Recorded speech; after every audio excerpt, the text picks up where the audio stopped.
Ben, parce que justement, c'était l'étonnement. Vous savez que la pensée naît de l'étonnement, et on était étonné de vieillir, d'abord, et de mourir. Donc c'est ce mystère-là qu'il fallait essayer d'éclairer. Et donc on a commencé par mesurer le temps. Je vous signale quand même que le clepsydre, hein, l'horloge à eau, signifie étymologiquement voleur de temps. Donc on voit bien que le temps est un ami qui vous veut du mal, d'une certaine façon, puisque finalement, et ça Heidegger l'a très très bien montré dans Être et temps, qui est publié en 1927, il explique que l'être humain est un être jeté pour la mort. C'est une formule un peu choc et un peu violente, mais ce qu'il veut dire est tout simple, c'est que en venant au monde, le décompte, hein, tragique et angoissant débute.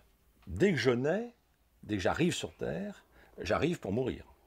Et je ne sais pas quand. Évidemment, je ne sais pas si ce sera un accident de la route, si ce sera le sida, si je ne sais pas du tout. Et heureusement. Mais n'empêche que on sait, nous tous, intuitivement, qu'on est des êtres humains temporalisés.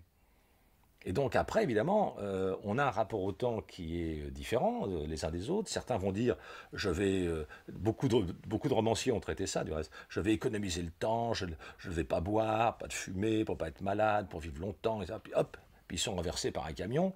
Donc, ils auraient dû au contraire se donner du bon temps, comme on dit. Bon. Donc, c'est très intéressant ce rapport au temps. Et la mesure du temps, et quelque chose qui d'abord était lié au soleil, je l'ai mentionné tout à l'heure, quand on avait inventé l'horloge solaire, donc c'est simplement un gnomon qu'on plante dans le sol, et on observe que l'ombre de ce bâton change, et du coup on crée un cadran, et puis ensuite on va voilà, comptabiliser très subtilement, du reste, hein, 12 heures de jour et 12 heures de nuit. Mais ce temps-là n'est pas celui des philosophes. Celui des philosophes, c'est le temps vécu.